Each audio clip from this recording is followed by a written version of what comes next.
Innal hamdalillah nahmaduhu wa nasta'inuhu wa nastaghfiruh wa na'udzu billahi min shururi anfusina wa min sayyiati a'malina may yahdihillahu fala mudhillalah wa may yudlilhu fala hadiyalah wa asyhadu an la ilaha illallah wahdahu la syarikalah wa asyhadu anna Muhammadan abduhu wa rasuluh. Allahumma shalli ala nabiyyina Muhammad wa ala alihi wa man tabi'ahum bi ihsanin ila yaumiddin. Para pemirsa yang semoga selalu mendapatkan taufik dan hidayah dan keistiqomahan dari Allah Subhanahu wa taala.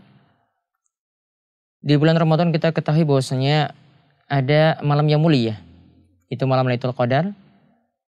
Dan ini kemungkinan bisa kita peroleh jika kita beribadah terus-menerus rutin setiap malamnya di bulan Ramadan. Di siang harinya kita berpuasa dan di malam harinya kita menghidupkan dengan sholat malam.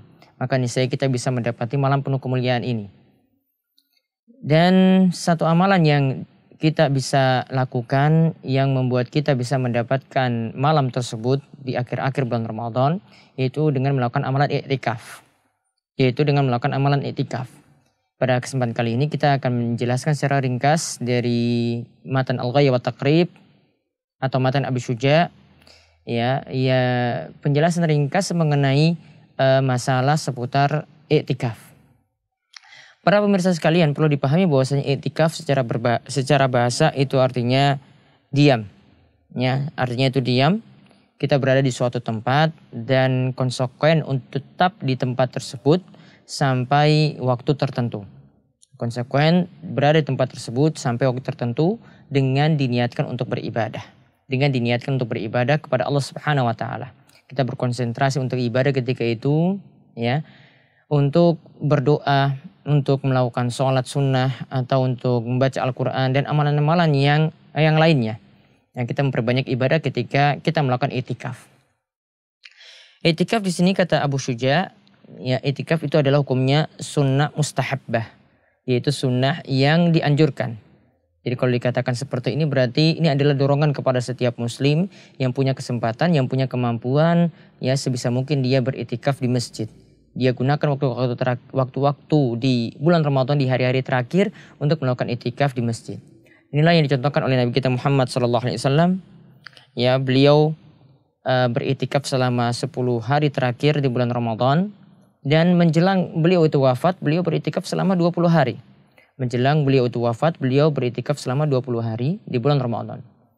Kemudian istri-istri beliau juga, ya setelah wafatnya Nabi SAW juga melakukan i'tikaf ini.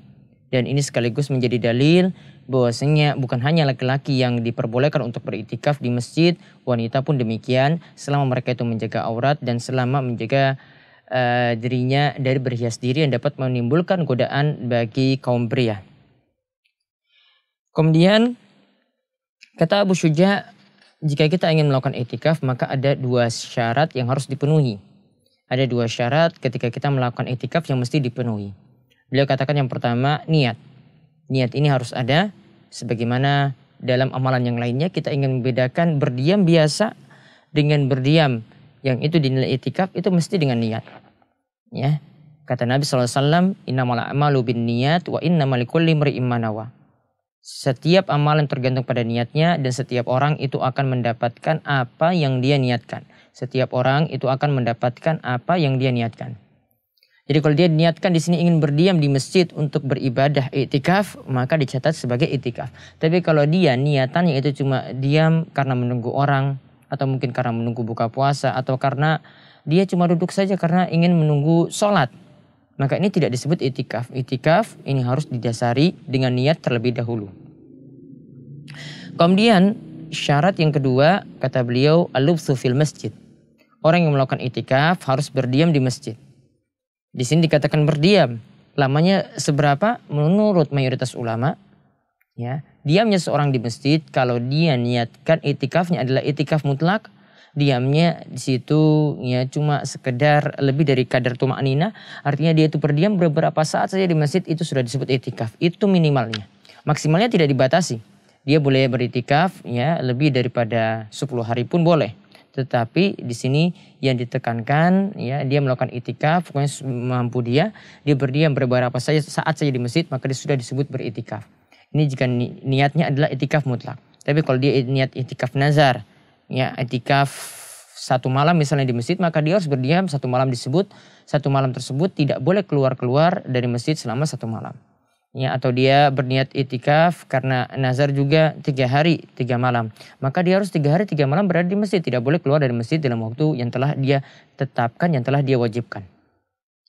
Nah, di sini beliau juga katakan bahwasanya berdiamnya itu di masjid, artinya tidak disebut itikaf jika seorang itu berdiam di rumah atau ketika dia berdiam duduk di teras rumahnya, ya berdiam meskipun dia dalam rangka ibadah berzikir misalnya di situ.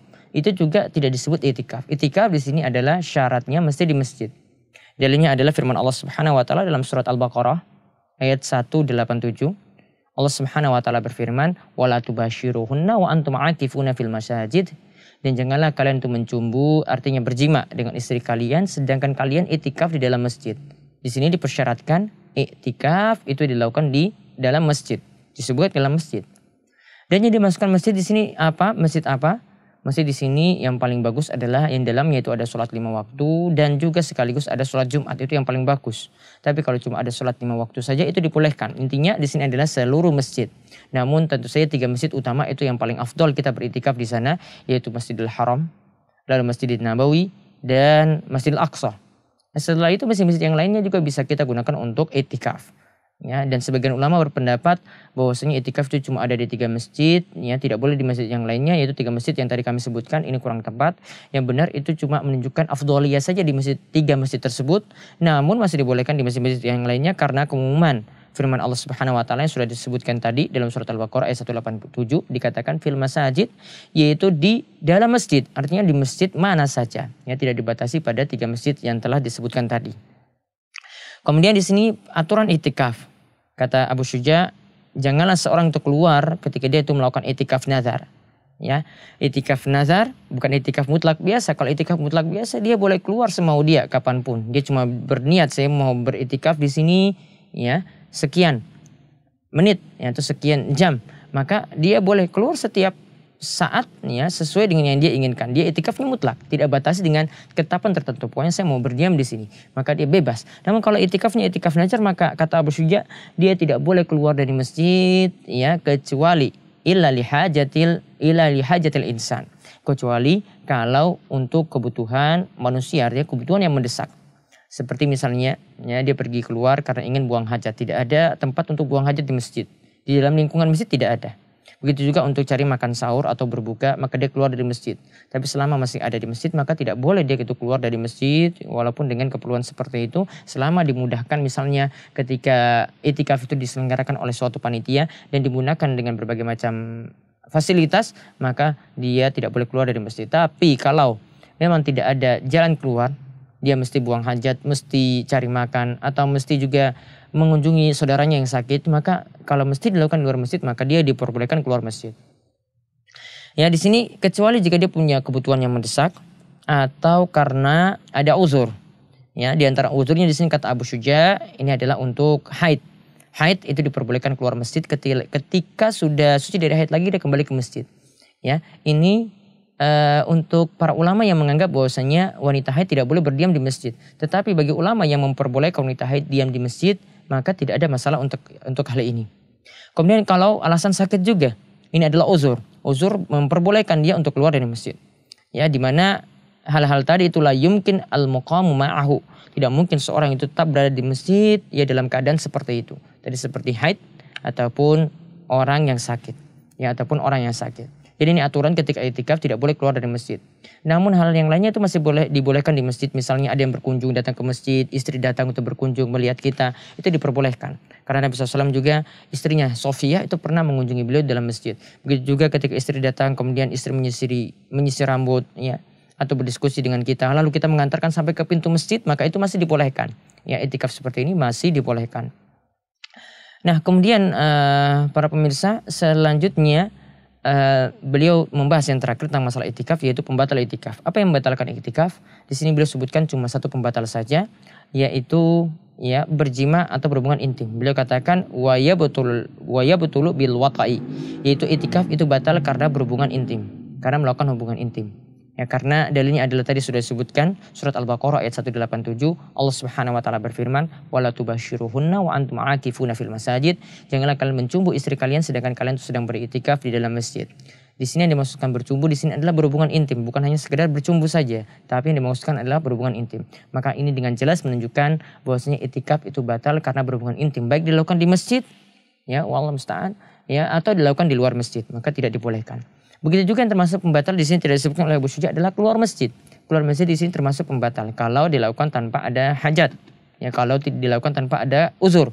Maka kalau seorang keluar masjid, yaitu di sini kalau ada pagar masjid, maka dia keluar dari pagar masjid. Maka jadi itikafnya itu batal.